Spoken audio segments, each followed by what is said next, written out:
नमस्कार दोस्तों, आशा करता हूं आप सब बहुत अच्छे होंगे। देखिए आज हम डिस्कस करेंगे 1 अगस्त का द हिंदू न्यूज़पेपर और पीआईबी का इंपॉर्टेंट करंट अफेयर्स। तो लीजिएगा स्टार्ट करते हैं। सबसे पहले बात करेंगे देश में 2023-24 में अब तक का सर्वाधिक कोयला उत्पादन हुआ है। वेरी वेरी इंपॉर्टेंट, बिल्कुल पता होना चाहिए आपको।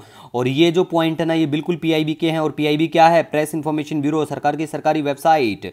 तो वेरी वेरी इंपॉर्टेंट हर एग्जाम के लिए। तो आपको पता होना चाहिए कि पहली बात तो कोयला है क्या।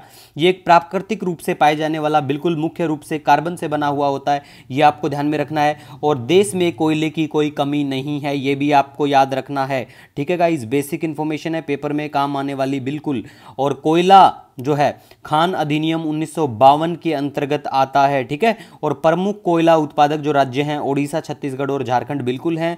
और कोयले के प्रकार के रूप में बात करें तो देखो एंथ्रासाइट, बिटुमिनस, लिग्नाइट और पीट। सबसे ज्यादा अगर बात करें कार्बन की जो मात्रा आपको एंथ्रासाइट में देखने को मिलेगी, और सबसे कम की बात करें वो पीट में देखने को मिलेगी। ठीक है। तो एंथ्रासाइट पाया जाता है जम्मू एंड कश्मीर में, ये बिल्कुल आपको याद रखना है गाइस।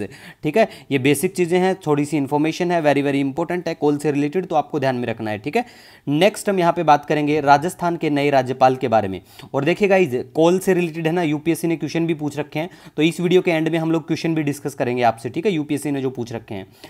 नेक्स्ट हम बात करेंगे राजस्थान के नए राज्यपाल होंगे हरिभाऊ किशन राव बागड़े। तो देखिए वनडे एग्जाम में जो अगर आप पढ़ते हैं, किसी भी वनडे एग्जाम की तैयारी करते हैं तो आपके लिए काम का बनेगा। और अगर आप राजस्थान के किसी भी एग्जाम की तैयारी करते हैं तो आपके लिए वेरी वेरी इंपॉर्टेंट बन जाता है, क्योंकि पूछी जाती हैं ऐसी चीज़ें कि रिसेंटली गवर्नर कौन क्या बनता है। ठीक है। नेक्स्ट हम बात करेंगे यहाँ पे कृष्ण राजा सागर बांध के बारे में। देखो कृष्ण राजा सागर बांध और काबिनी बांध जो है ये दोनों ही बिल्कुल कर्नाटक में है। कृष्ण राजा सागर जो बांध है वो बिल्कुल कावेरी नदी के ऊपर है। और काबिनी बांध जो है ये कपिला नदी पर है। ठीक है। काबिनी को कपिला के नाम से भी जाना जाता है, इतना बिल्कुल आपको याद रखना चाहिए। ठीक है। दूसरी बात, इससे रिलेटेड, कावेरी से रिलेटेड यूपीएससी ने एक बार क्वेश्चन पूछा हुआ है, वो भी हम डिस्कस करेंगे वीडियो के एंड में। ठीक है गाइस। तो देखो कावेरी नदी के बारे में बेसिक अगर हम यहां पे डिस्कस करें तो देखो तमिल में कावेरी को पोन्नी के नाम से जाना जाता है। और ये पश्चिमी घाट से ब्रह्मागिरी से, बिल्कुल ब्रह्मागिरी की जो पहाड़ियां हैं वेस्टर्न घाट में, वहां से बिल्कुल ये निकलती है। अब देखो राइट बैंक और लेफ्ट बैंक जो इसकी ट्रिब्यूटरी हैं वो आपको ध्यान में रखनी है बिल्कुल। अब देखो हम बात करेंगे यहां पे, ये जो काबिनी है ना, ये दाहिने तट की रिवर है, ये बिल्कुल आपको पता होना चाहिए। अब देखो बाहिने तट की सहायक नदी के बारे में बात करें तो हरंगी, हेमावती, शिमसा, अकारावती। ठीक है। और दाहिने तट की बात करें नोइल है, भवानी, काबिनी, अमरावती, सुवर्णावती। ठीक है गाइज। कावेरी बेसिन के बारे में बात करें, ये तमिलनाडु, कर्नाटक, केरल, पुदुचेरी। अब देखो कावेरी बेसिन से रिलेटेड ही क्वेश्चन यूपीएससी ने पूछा था, वो हम डिस्कस करेंगे वीडियो के एंड में। दूसरा देखो कावेरी बेसिन में जो राष्ट्रीय उद्यान है उनके नाम इस प्रकार हैं, बांदीपुर, नागारहोल और बैनरघाटा। बैनरघाटा जो है कौन से राज्य में है, कमेंट सेक्शन में जरूर बताइएगा। जून जुलाई में मैंने काफी बार डिस्कस किया है इसको। यहाँ पे बायोलॉजिकल पार्क भी है एक। ठीक है। नेक्स्ट हम बात करेंगे संघ लोक सेवा आयोग की नई अध्यक्ष होंगी Preeti Sudan. Very very important for every one day examination, you have to know. ठीक है गाइस। नियुक्ति के बारे में बात करें तो इनकी नियुक्ति राष्ट्रपति के द्वारा होती है। और ये एक संवैधानिक निकाय है, अनुच्छेद 315 से 23 के बीच में आता है।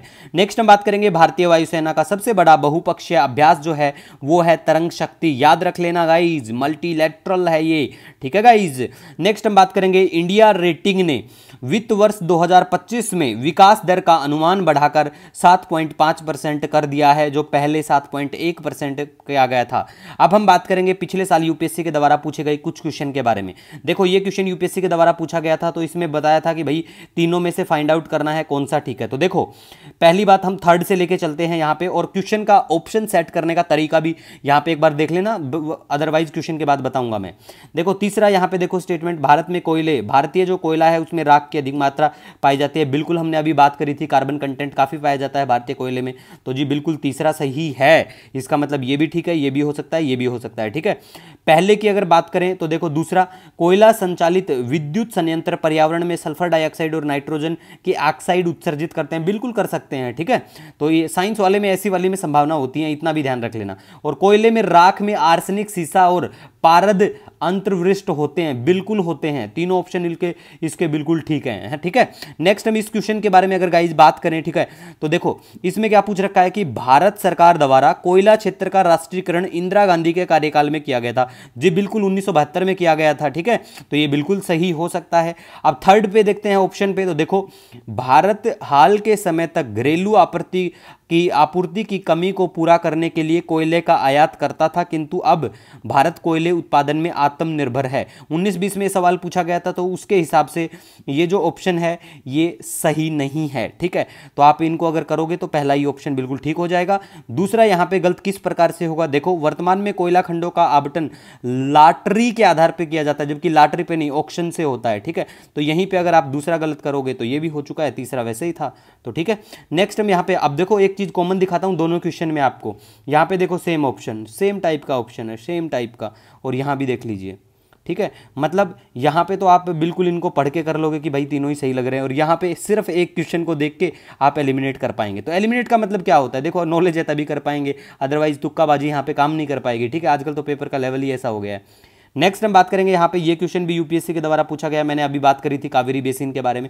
तो देखो कावेरी बेसिन से संबंधित ये क्वेश्चन है, तो देखो क्या पूछ रखा है कि इनमें से जो संरक्षित क्षेत्र है, प्रोटेक्टेड एरिया, कावेरी बेसिन में स्थित है। तो देखो पहला क्या दिया हुआ है, नागारहोल राष्ट्रीय उद्यान कर्नाटक में। कर्नाटक में कावेरी बेसिन है, जी बिल्कुल हाँ, कर्नाटक में है। तमिलनाडु में भी कावेरी बेसिन है, केरला में भी कावेरी बेसिन है, और पुदुचेरी जो है वहां भी कावेरी बेसिन। तो नागारहोल राष्ट्रीय उद्यान कर्नाटक में है बिल्कुल, और पापीकोंडा आंध्र प्रदेश में है, जो कि कावेरी बेसिन में नहीं आता है। तो दो को आपको कट करना पड़ेगा। जब आप दो को कट कर दोगे ना भैया, तो आपके पास ये ऑप्शन मिलेंगे। तो आपको बिल्कुल पता है कि भैया ये तमिलनाडु में ये भी बेसिन में आता है, वायनाड वन्यजीव अभ्यारण्य, ये केरला में ये भी बेसिन एरिया में आता है। तो बिल्कुल इसका ऑप्शन फिर आपको ये देखने को मिलेगा। इसी के साथ देखिए आपका कोई सजेशन सुझाव हो ना, आप कमेंट सेक्शन में जरूर बताइएगा। मिलेंगे नए दिन के साथ, आपके कमेंट हमारे लिए बहुत महत्व रखते हैं। जय हिंद।